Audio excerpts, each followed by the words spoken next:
Hello everyone and welcome back to Affinity for Commander. My name is Alex and today we're going to be taking a look at the best legendary creature from each Magic the Gathering set from the year 2022. Now this unfortunately only includes new cards, so reprints and master sets, they don't count. Now let's take a look way back in time, all the way back to Q1 of this year when the world was slightly less completely mental than it is now. Now I was caught between this card and Gushintai, because whilst I love Gushintai and have played her quite a lot, and yes, she does solve every single problem the Shrines had. Didn't have enough creatures in your base because you're too busy playing Shrines, so here's some tokens. That solves one problem. There aren't enough Shrines. Well, Gushintai herself is a Shrine and makes more Shrines, so you can Shrine while you Shrine. And even Gushintai themselves has on them a 5-mana ability to recur any enchantment from your grave directly to the battlefield. They are probably one of the best enchantment commanders ever printed, and definitely the go-to Shrine commander that was desperately asked for.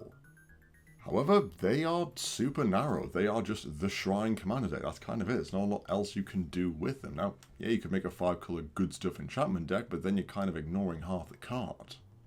Meanwhile, legend that does breathe new life into the format is a Shin 2 Heavens as 1. A doubling up of attack triggers, a small amount of mana cost, and the right colours for being aggressive as all hell, perfect for any casual player that happens to open them in a pack. But he also combos super easily, has white for protection and red for haste granting, black for draw and removal. He can essentially be played at any level and be as powerful as you want him to be. He is very easy to break, and also, quite frankly, I just love the doubling up effects of attacks. He is super, super good.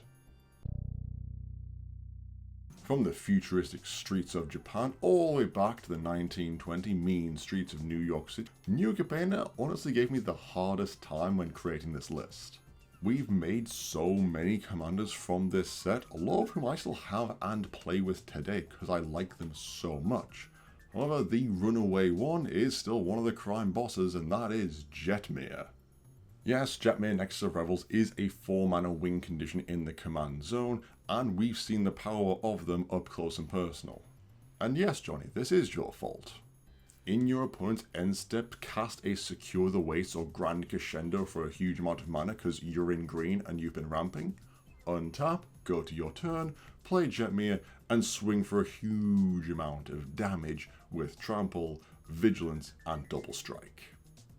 Honestly, any token deck in the Naya Colors benefits from this card, and him just being legend and being able to be in your command zone is probably the closest you're going to get to having a Creator Hoof just sat there for whenever you want to cast. So yeah, he definitely wins New Capenna. Now, jumping back into proper fantasy with Baldur's Gate, who have so many good legends, and unfortunately I'm not choosing Wilson. I'd love to, but unfortunately my top spot for Baldur's Gate has to go to the creature that finally makes the Dragon shut up.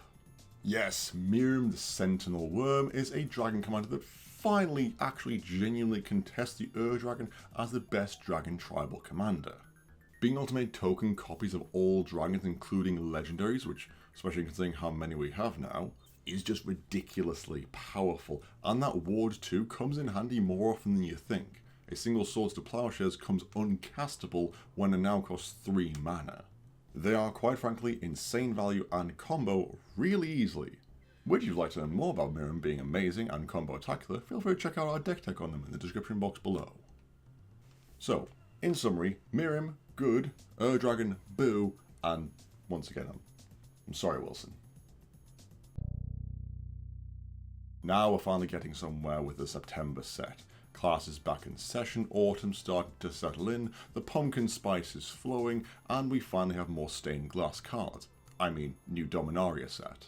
And it may surprise you also know that the legend from this set that is the best is actually an uncommon.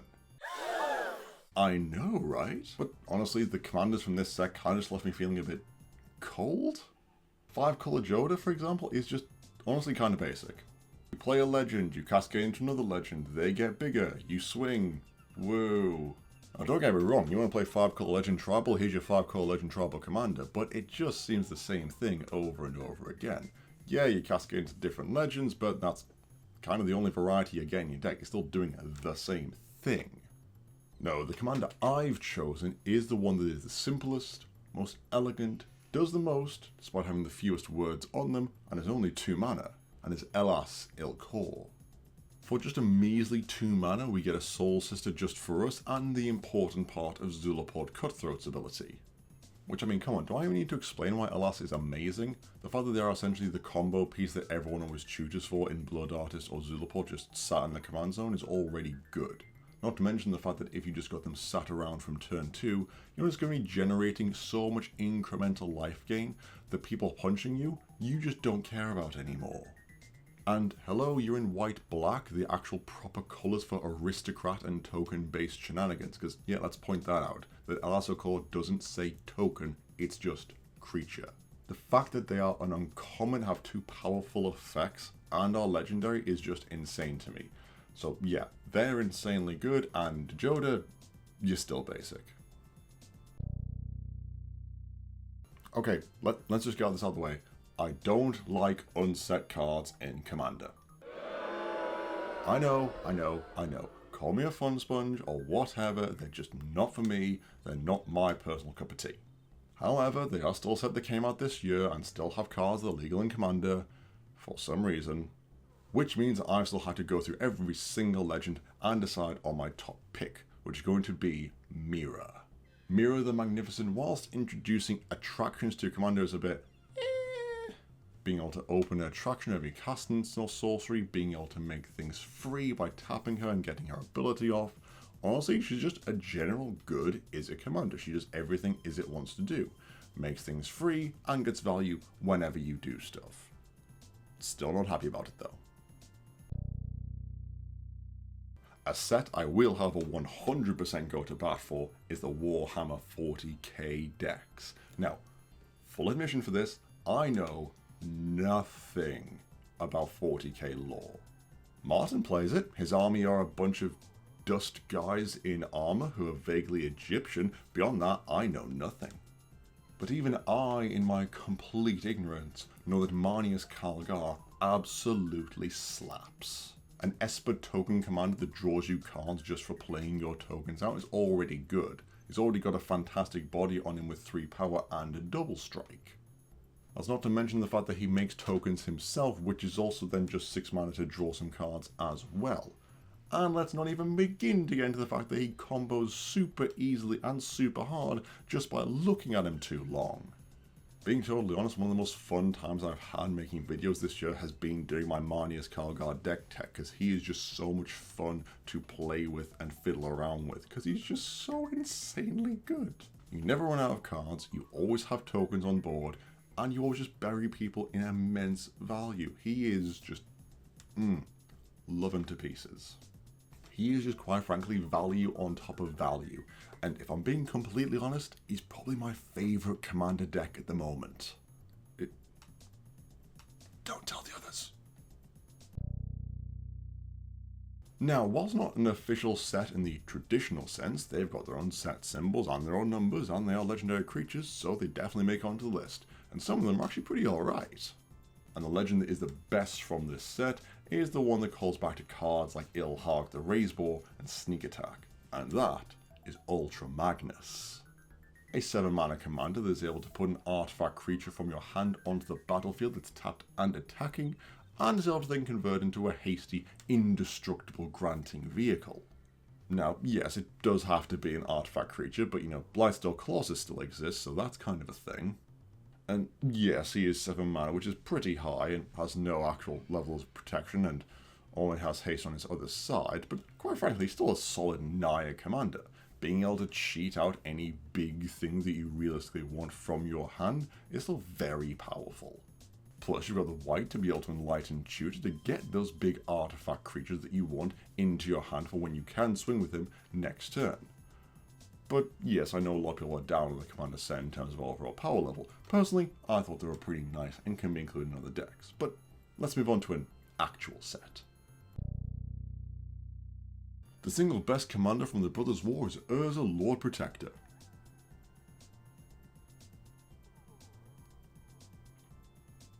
Did you expect more run-up than that? He just is.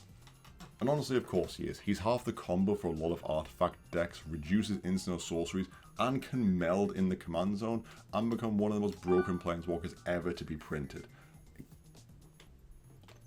He is insanely good and powerful, and I'm not the first content creator to be saying that.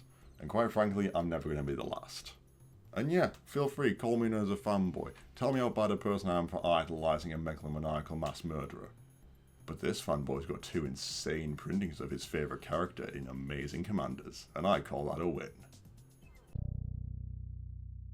And finally we get to our last entry for the year in Jumpstart, but not an unimportant one. Quite frankly, I think of Jumpstart as the opposite to Unsets. They're incredibly useful for new players to pick up and get a good jump start on their new decks and the theme for them.